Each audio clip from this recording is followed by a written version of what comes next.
Hello मेरे प्यारे दोस्तों, स्वागत है आपका लाइफ स्टोरी विद सोना के साथ। जूही अपनी माँ से बोलती है, मुझे पहले लड़के के फोटो दिखाओ, माँ फिर फैसला करूंगी मुझे शादी करनी है या नहीं। विनीता ने जूही की तरफ देखा। अच्छा, हम तुम्हारे लिए क्या कोई अच्छा लड़का नहीं देखेंगे? तुम्हें अपनी माँ पर भरोसा नहीं है? जूही गुस्से से बोली, माँ मुझे बस लड़का देखना है, मुझे उसकी फोटो मंगवा लें या लड़के को यहीं बुला लो। विनीता जी ने जूही को डांटते हुए कहा, पागल है, शर्म नहीं आती तुझे? चल जा अपने कमरे में, पापा भी आ गए, बड़ों के सामने ऐसे बोल रही है बेशरम। क्यों डांट रही हो मेरी बच्ची को? जूही के पापा बोले। जूही पापा के पास गई और जाकर कहने लगी, पापा मुझे लड़का देखना है। पापा ने मुस्कुराकर कहा, हाँ बेटी, तुम्हारी मर्जी से ही शादी करेंगे, कल मैं उसकी तस्वीर मंगवा लूंगा। लड़के को अपना होटल है, पढ़ा लिखा है, प्यारा है। लड़के का नाम अभय है, बहुत अच्छी फैमिली है, लेकिन जूही को तो लड़का देखना था। अभय तो सुंदर है। जूही ने शादी के लिए हाँ कर दी। 15 दिनों में ही जूही की शादी हो गई। जूही और अभय की अरेंज मैरिज थी। ना कभी मुलाकात हुई, ना कभी कोई बात, कभी एक दूसरे को मिले भी नहीं। ये ऐसा पवित्र रिश्ता होता है, दो अजनबी एक जान हो जाते हैं, जो कभी जिंदगी में मिले भी ना हो, दो पल में एक दूसरे की जान बन जाते हैं। पहली रात थी। अबे कमरे में आया, हाथ में आइसक्रीम पकड़े हुए जूही नजरें झुकाए बैठी थी। आइसक्रीम तो जूही की फेवरेट थी। अभय ने जूही को हेलो की। अभय पास बैठ गया। अभय थोड़ा सा शर्माता भी था। अबे आइसक्रीम खाते हुए बोला, जितने पैसे शादी पर खर्च किए, इतने की काश में आइसक्रीम खा लेता। जूही का घूंघट उठाकर बोला, आप खाओगी? पहले तो जूही ने शर्माते हुए मना कर दिया, फिर अभय ने प्यार से कहा, खा लीजिए, प्यार बढ़ेगा। जूही को आइसक्रीम दी और खुद भी खाने लगा। जूही सारी आइसक्रीम खा गई। अभय ने जब पूछा, आइसक्रीम पूरी खत्म कर दी? जूही मुस्कुराने लगी, वो तो मैं खा गई। अभय भी मुस्कुराने लगा, बहुत कंजूस हो आप, पहले कहती नहीं खाती, अब देखो सारी की सारी खा गई हो। यह आइसक्रीम 50-50 की थी। जूही अभय को पहली ही रात इतना तो समझ गई थी कि अभय दिल का बहुत अच्छा है। रात भर मोहब्बत भरी बातें होती रही। जिंदगी अपनी असल मंजिल की तरफ मुड़ गई थी। वक्त गुजरने लगा। जूही के भाई की शादी थी। जूही 5 महीने की प्रेग्नेंट भी थी। जूही ने अभय से कहा, मुझे भाई की शादी में जाना है। अभय ने जूही के पास बैठकर बोला, जूही, डॉक्टर ने आपको लंबा सफर करने से मना किया, इसलिए मैं कोई रिस्क नहीं लेना चाहता। मैं नहीं इजाजत दे सकता शादी में जाने की। जूही को बहुत गुस्सा आया।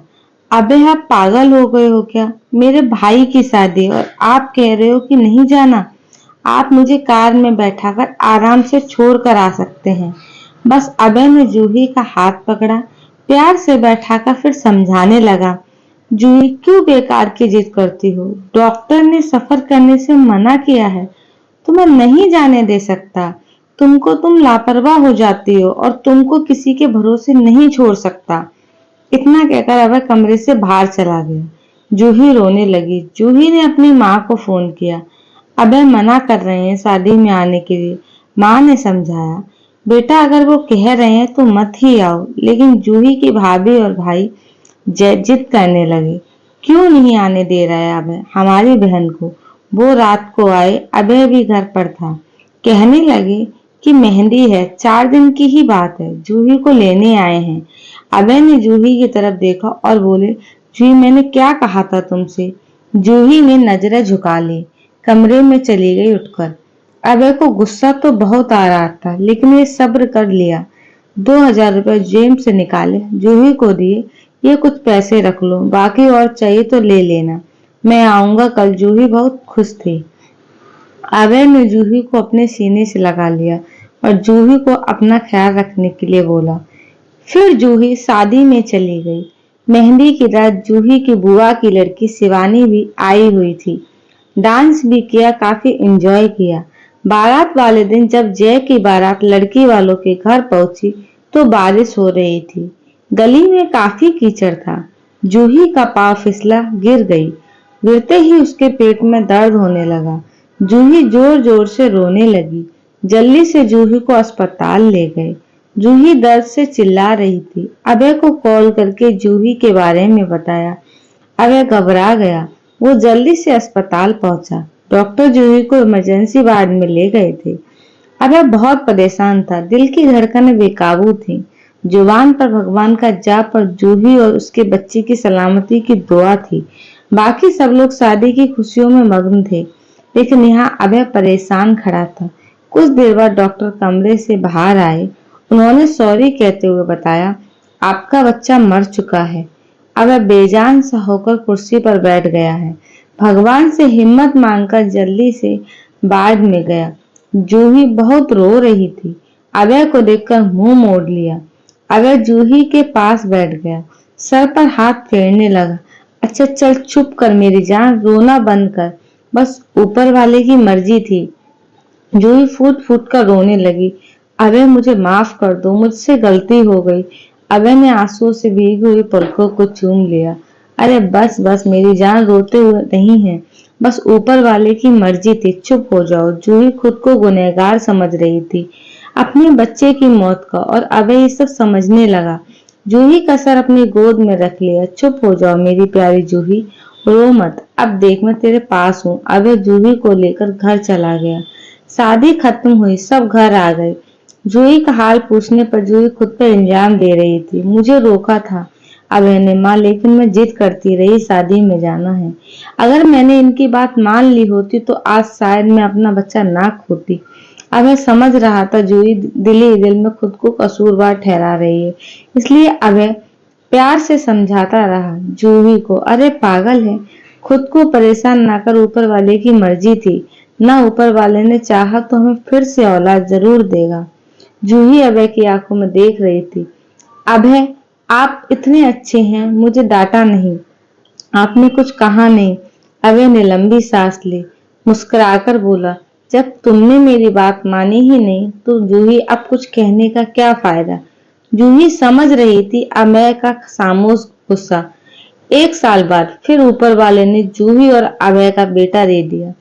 सब बहुत खुश थे। अभय बेटे को बाहों में उठाकर झूमने लगा। जूही बेड पर लेटी अभय की आंखों में बेटे की मोहब्बत निकलते आंसू देख रही थी। जिंदगी में अच्छे दिन आते हैं, लेकिन अक्लमंद वही होता है जो खुद को हालात में ढाल देता है। अभय के दो भाई थे जो अभय से अमीर थे। उन दोनों भाइयों का अपना अच्छा खासा बिजनेस था, लेकिन अभय का छोटा सा होटल था जिसमें बस गुजारा हो रहा था। जूही ने जिद की कि अभय, बच्चे को गर्मी लगती है इसलिए ये बहुत रोता है, मुझे कमरे में एसी लगवानी है, प्लीज एसी लगवा दीजिए। अभय ने अपने बेटे के सिर पर हाथ रखा। अरे जूही, पागल हो गई हो क्या, मेरे पास नहीं है इतने पैसे एसी के लिए। जूही ने जिद की, मुझे एसी चाहिए बस कमरे में। अभय अपने बेटे को सीने पर लेटाकर खेल रहा था। जूही बस एसी लगवाने की जिद किए हुई बैठी थी। अभय ने जूही का हाथ पकड़ा, अपने करीब किया। जूही, पता नहीं क्यों इतनी जिद्दी हो तुम, लगवा दूंगा एसी, ये लो, सो गया मेरा राजा कुमार। बेटा, इसको लेटा दो। 2 साल बाद ऊपर वाले ने एक बेटी भी दी। वे दोनों बहुत खुश थे। हर अच्छी बुरी ख्वाहिश पूरी करता था अभय, लेकिन फिर भी छोटी छोटी बातों पर उन दोनों में झगड़ा रहता ही था। बेटा 4 साल का हो गया था। बेटी छोटी थी। अभय का होटल का काम अच्छा नहीं चल रहा था। अभय कुछ परेशान था। घर आया तो देखा बेटे ने उसका लैपटॉप तोड़ दिया था और बेटी मोबाइल चला रही थी। अभय ने देखा लैपटॉप टूटा हुआ पड़ा है। अभय चिल्लाकर बोला, जूही ये क्या है जूही, देखा ये आपकी लाडली ने तोड़ा है। अभय गुस्से में पहले ही था। जूही को गाली देकर बोला, तुम्हारा दिमाग काम नहीं करता, इसमें मेरा सारा डेटा था, तुम पागल हो क्या, जाओ खाना लेकर आओ, उठ जाओ यहाँ। जूही गुस्से में बोली, अबे मैं नौकरानी नहीं हूँ, सारा दिन बच्चों को संभालू और फिर तुम मुझे गाली दो। सारा दिन इतना काम करो और कदर इतनी सी है, गाली दे रहे हो। जूही खाना लेकर आई, बैगन बने हुए थे। अभय ने बैगन देके चिल्लाकर बोला, तुम्हारा दिमाग खराब है, तुमको कितनी बार समझाया मैं बैगन नहीं खाता। अभय ने खाना उठाकर फेंक दिया। उठकर बाहर चला गया। इतने में बेटे ने कांच का गिलास तोड़ दिया जो उसके हाथ पर लग गया। हाथ से काफी खून बहने लगा था। जूही ने बेटे को एक दो थप्पड़ लगा दिए। बहुत तंग आ गई हूं मैं तुम बाप बेटे से। बेटे को उठाकर कमरे में ले गई। जूही रो रही थी, साथ ही गुस्से में बोल रही थी, 5 साल हो गए इस इंसान के साथ, कभी कदर ही नहीं की। बेटे के जख्म पर मरहम लगाने लगी। इतने में बेटी भूख से रोने लगी। बेटी को गोद में उठाया। इस इंसान की ऐसी हरकतें रही तो गुजारा मुश्किल हो जाएगा। रात भर अभय गायब रहा। जूही ने भी फोन करके ना पूछा। जूही ने अपनी माँ को बताया, अभय आजकल ना खर्चा दे रहा है ना अच्छे से बात करता है, गालियां देता है। माँ ने कहा, अच्छा हम करते हैं कुछ अभय से बात। अभय को महसूस हुआ उसने अच्छा नहीं किया जूही के साथ। आज घर जाकर जूही से सॉरी बोलूंगा। घर आया तो देखा घर में जूही के माँ बाप चाचा सब आकर बैठे हुए थे। अभय ने जूही की तरफ देखा। जूही खामोश रही। नमस्ते किया। उसके बाद बात तो शुरू हो गई। माँ चिल्लाकर बोली, क्यों बेटा तुम खर्चा नहीं देते हो जूही को, क्यों गालियां देते हो। अभय को बहुत गुस्सा आया। घर की बात थी, हम दोनों सुलझा लेते। अभय ने गुस्से से कहा, इसको सब कुछ देता हूँ, ये बस तमाशा लगाना चाहती है। जूही भी गुस्सा थी। वो गुस्से में बोली, क्या देते हो। वो महीने के 12,000 देते हो, जिसका दोनों बच्चों का दूध भी पूरा नहीं होता। एहसान नहीं करते मुझ पर, तुम्हारे बच्चों पर खर्चा करती हूँ। बहस इतनी बढ़ गई कि सबके सामने अभय ने जूही को थप्पड़ मार दिया। जूही की माँ को बर्दाश्त नहीं हुआ। वो अपनी बेटी को साथ ले गई। दोनों बच्चे भी साथ ले गई। अभय ने भी नहीं रोका जूही को। जूही नाराज होकर चली गई। जूही को थप्पड़ ज्यादा जोर का लगा था, निशान बन गया था चेहरे पर। जूही की माँ भी रोने लगी। ना जाने पहले भी कितने जुल्म करता होगा मेरी बेटी पर, कमीना इंसान। अबे पहले से ही अपने होटल की वजह से परेशान था, काम न होने की वजह से और अब ये परेशानी बन गई। जूही अपने मायके में थी, अबे अपने घर पर था और वह बहुत परेशान रहता था। घर पर हालात इतने खराब हो गए, अबे को अपना होटल बेचना पड़ा। 3 महीने गुजर गए, दोनों ने एक दूसरे से बात तक ना की। दोनों गुस्से में थे। अबे कहता, खुद गई है तो खुद ही वापस आए। जूही, मैं बहुत अकड़ थी, मनाने आएगा तो मैं जूही में भी बहुत अकड़ थी, मनाने आएगा तो ही जाऊंगी, मैं खुद से नहीं जाऊंगी। दिन गुजरते गए, 8 महीने गुजर गए, कोई बातचीत नहीं हुई। अभय के एक दोस्त ने अभय से कहा, विदेश जाना है तो बताओ, मेरे पास एक वीजा है। हालात काफी बुरे थे। अभय विदेश चला गया। नंबर बंद हो गया। 1 साल गुजर गया, दोनों ने कोई बात ना की। एक दूसरे के साथ जूही भाई से खर्चा लेती, बच्चों के दूध का या फिर दूसरी जरूरी सामान का। भाई कब तक दे सकते थे खर्चा, उनके भी अपने बच्चे थे। कभी जूही के बच्चे को नुकसान कर देते तो कोई चीज तोड़ देते तो जूही की भाभी हजारों बातें करती, ताने देती थी। जूही चुपचाप सुन लेती थी। क्या करती, आखिर किसी को कुछ बताती भी ना थी। दीपावली का दिन था। जूही ने भाई से कहा, पैसे दे दो, बच्चे को शॉपिंग करवानी है। भाभी पास खड़ी थी। भाभी बोली, बहन साफ सी बात है, हमारे पास फालतू के पैसे नहीं है। उसी इंसान के साथ गुजारा कर लो, नहीं तो तलाक लेकर किसी दूसरे से शादी कर लो, जाओ यहाँ से। जूही उस दिन बहुत रोई थी। उसे एहसास होने लगा था, अभय तो मेरे सर का ताज है। अभय दुबई में बच्चों को याद कर बहुत रोता था। जूही पागल, बात कुछ थी नहीं और तूने ये क्या कर दिया। उधर जूही के भाई ने जूही के लिए एक आदमी देखा जिसकी पत्नी की मृत्यु हो चुकी थी, 4 बच्चे थे। उसके भाई ने जूही से कहा, बस अभय से तलाक ले लो, इस आदमी से शादी करके घर बसा लो अपना। जूही की आंखें भीग गई थी आंसुओं से। जल्दी से मोबाइल निकाला, अभय को फोन लगाया। नंबर बंद आ रहा था। जूही रोने लगी, मुझे अभय के पास ही जाना है, मुझे कोई शादी नहीं करनी किसी से।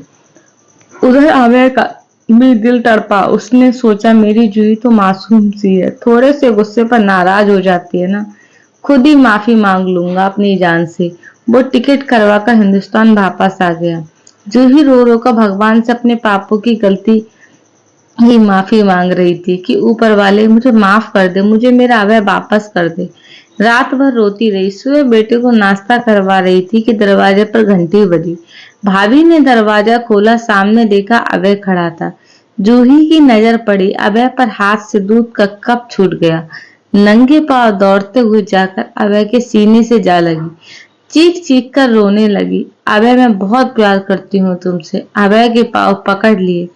माफ कर दो अभय मुझे। अभय ने जूही का माथा चूमा, आंसू साफ किया। तुम भी माफ कर दो मेरी जान, मैंने गुस्से में ज्यादा बोल दिया था। बच्चे को सीने से लगाया, वह प्यार करने लगा। जूही ने अपने भाई और भाभी की आंखों में आंखें डालकर गर्व से बोली, मेरा पति परमेश्वर, मेरा हमसफर है, मेरे पास आप लोगों का बहुत बहुत धन्यवाद।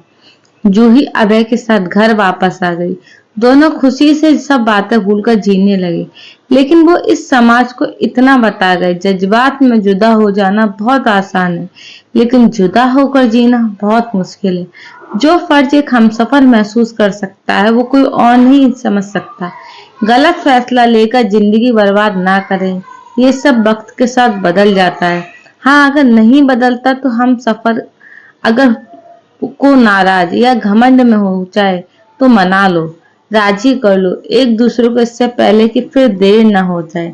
आजकल छोटी छोटी बातों पर घर उजड़ रहे हैं, अगर थोड़ी बर्दाश्त कर लें तो ऐसे घर ना उजड़े। तो दोस्तों, अगर आपको मेरी कहानी पसंद आई हो तो मेरे चैनल को लाइक करें, सब्सक्राइब करें, शेयर करें और मुझे कमेंट करके बताएं आप लोगों को मेरी कहानियां कैसी लगती हैं। मेरी कहानी सुनने के लिए आप लोग का बहुत बहुत धन्यवाद।